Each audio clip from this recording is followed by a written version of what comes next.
Yo, what's up everybody? Kyle here, and today marks a somewhat special occasion. I beat my 30th Platinum Hits game on the original Xbox. Now, you might be wondering, what's the significance behind that? Well, I started the Platinum Hits project, as I like to call it, about 9 months ago in June of 2023, and my goal has been to collect and beat as many original Xbox Platinum Hits releases as I possibly can. I've gotten through about 30 of them. I decided to pick out 5 that I managed to finish, and these are 5 that I would wholeheartedly recommend to anybody that is looking to play some original Xbox games. So let's get into it. All right, we're going to go in alphabetical order here, and to start, we have a Bond game on the OG Xbox. Now, there were 3 Platinum Hits releases for the Bond franchise during this generation. In fact, there were 5 total on the Xbox, including Rogue Agent, GoldenEye Rogue Agent, and From Russia with Love, which did not get Platinum Hits releases. And honestly, kind of a shame on From Russia with Love especially. I think it was just because it was a late release, but that one features Sean Connery in his final Bond performance, and it's fantastic. I think it's a great game, worth checking out. But we are talking about the Platinum Hits here. The first one here is Agent Under Fire, and this was actually the one that kicked off the Platinum Hits project for me. This was the first one we played. Overall, this game has really not aged super well. The controls are very clunky and awkward. This was before the standard twin stick controls that we are personally just very intimately familiar with. The default control scheme in this is pretty awkward, and it definitely is a hindrance. Also, it does have just some questionable design decisions, and it does feel like a game that's kind of straddling that 5th, 6th gen line. They hadn't quite figured out how to make a really polished, very high production value 6th gen game, so it does have that really early 6th gen feel. For better or for worse, I would say, unfortunately, a little bit for worse. Still not a bad game, just not a particularly great one, especially in the single player experience. The second one that we got was 007 Nightfire, and I'm sure this is one that a lot of people really hold in high regard, and I do too, for the most part. I think the multiplayer mode in this game is excellent. Some great FPS couch multiplayer. I did play the single player mode a couple years back,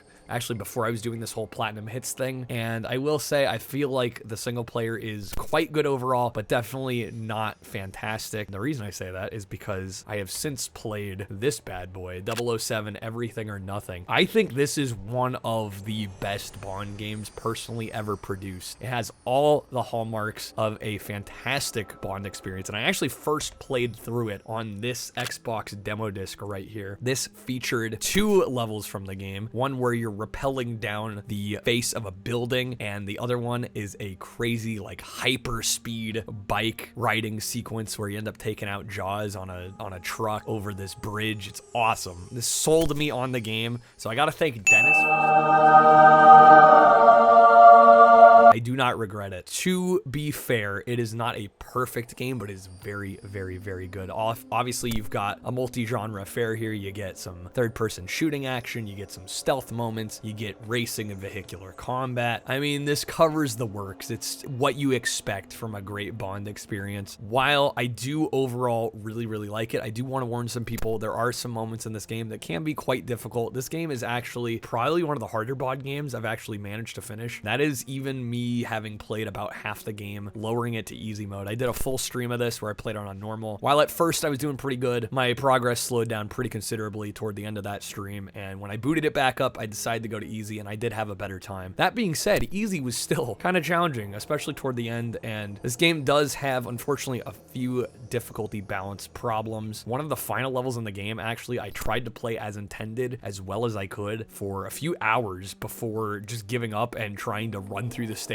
and lo and behold, me running through the stage got through it. So it isn't without its faults, but I think there is so much good here, visually, gameplay wise, in terms of performances from the actors in this and the voice acting, the cutscenes. I mean, it's just all around such a nicely put together package that I highly recommend this, and it's so cheap now, it's almost a no-brainer. Definitely recommend Everything or Nothing. All right, next up here is one I do include in my personal Platinum Hits project. This is a import because this actually did not come out as a Platinum Hit in the US. We got the Platinum Collection version of Crazy Taxi 3. This is the Japan import. Now, this game did come out here as a Black Label release, but did not get Platinum Hits, so For the sake of the challenge, I love this game. I was picking this up because, you know, I can use just about any excuse to play more Crazy Taxi. And personally, I think if you're going to own one Crazy Taxi game, I know this might be sacrilege to the Sega fans out there that say, yo, you got to have a Dreamcast and play it there. I'm going to tell you guys something. This version is like the version to own. Why do I say that? It is basically a greatest hits of everything you could want from Crazy Taxi. You get the original West Coast map that I'm sure is, if you've played any Crazy Taxi, probably ingrained into your memory. I know it is for me. I've played tens, if not hundreds of hours on that map. You also get the map from Crazy Taxi 2, Small Apple,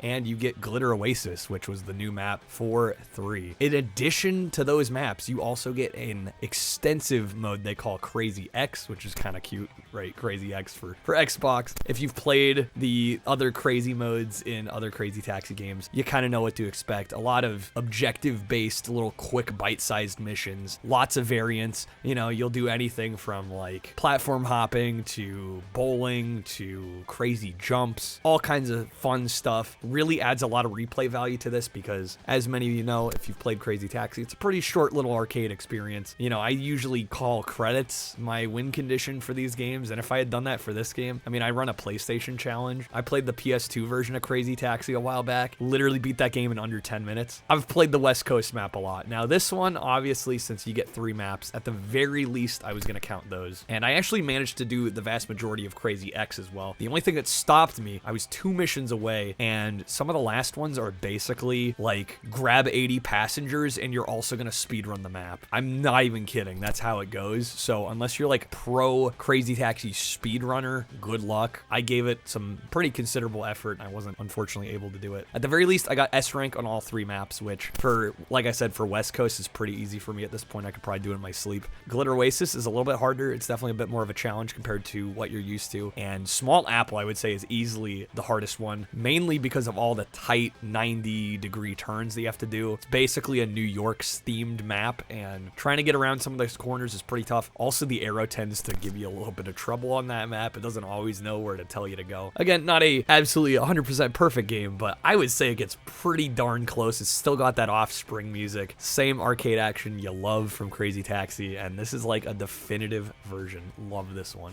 Now, this number 3 pick is probably going to be the one most people are going to scratch their heads at, because they're going to look at it and go, why is this in this list? But just please hear me out. I think this game is, I would say, borderline like criminally underrated, and that is Greg Hastings' Tournament Paintball. I will be the first to admit that had I not been doing this Platinum Hits challenge, I probably would have looked at this and gone, yeah, this is going to be some budget paintball game and I'm going to pass it up. I will say, this is one of the games that has made me so glad that I did this Platinum Hits project, because this game is an absolute joy.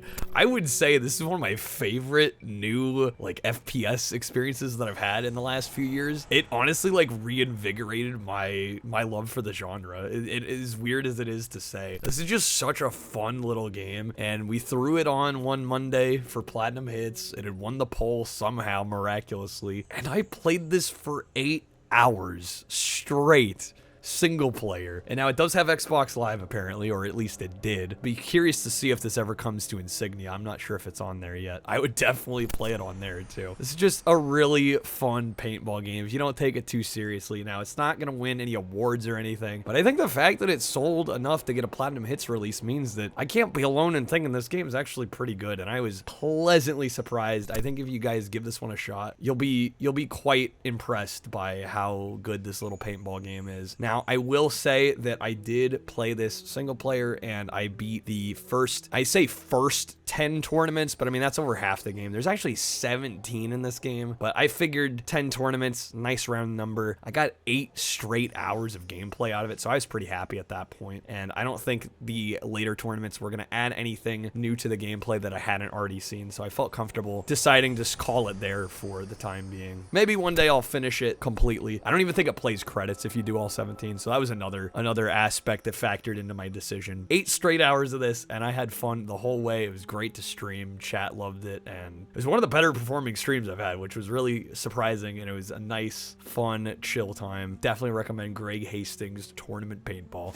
Now, this pick I'm also quite excited to talk about, and that is Red Dead Revolver. Now, I think this one's a little harder to get platinum hits. I've seen the black label around quite a bit more than the platinum hits, and this is one where I think the platinum hits might even be a little bit more expensive because it is a more rare reissue. But this is a fantastic game by Rockstar, obviously the precursor to the Red Dead Redemption games, and compared to at least Red Dead 1 and Undead Nightmare, if I had to choose between them, I'm personally going with this one. I know that's a bit of a hot take, but I just find that the more streamlined linear approach to this game actually really suits the theme. It suits the story of this game. It aligns more with my personal tastes for how I wanted a game like this to play. I have a bit of a thing with Rockstar games about what feels like really just like commuting in their games. I've been dealing with the same issue in San Andreas a bit. As much as I'm liking that game, I just can't quite get over the commuting aspect of it. I feel like it is kind of just like a time burner, and this game has none of that. It is very just like, here's a mission, throw you into it, you're right into the action, you get to enjoy it, and once you finish it, you're done, you're out, you're on to the next thing. I really appreciate that the game doesn't really seem like to waste your time a whole lot. Now, this is still a challenging game, and you'll spend probably a good amount of attempts, especially on some of the later levels, especially, you know, like Final Shootout. I don't want to say too much if you haven't played the game yet. The final couple missions can take quite a few tries, but I'm okay with that as long as it means I'm not commuting by horse or whatever. Overall, really great game. Like I said, very streamlined experience. A lot of what you like from Rockstar games without a lot of the filler, and I think that goes a long way in making this probably one of my favorite Rockstar games out there.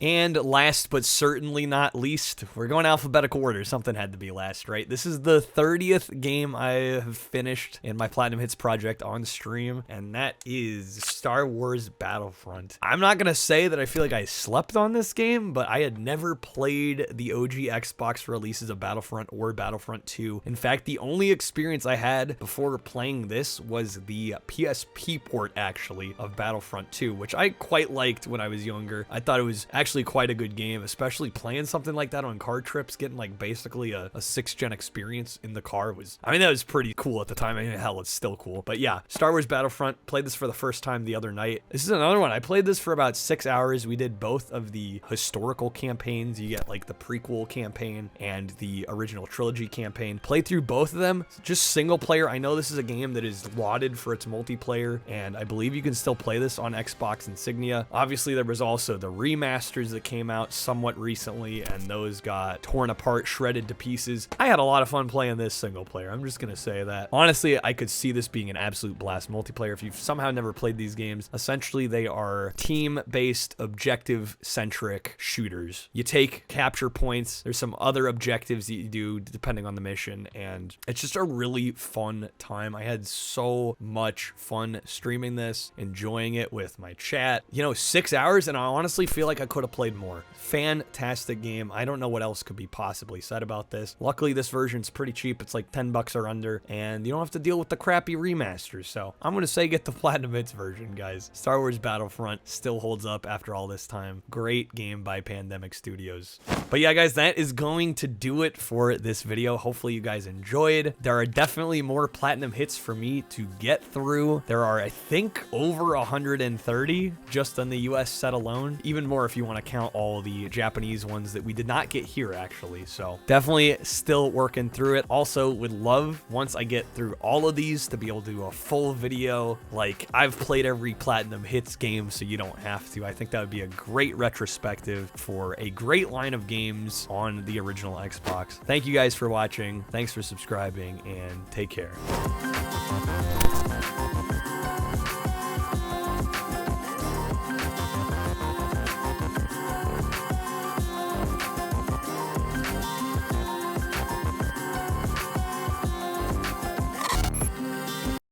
Hey, Dennis here. I'm the editor. Normally in this part of the video, I put something kind of funny or like a meme or something as a little Easter egg for people that stay all the way to the end. But I don't think anybody really watches these videos all the way to the end. So I feel like I can put whatever I want here and it won't really matter because nobody's going to see it anyway.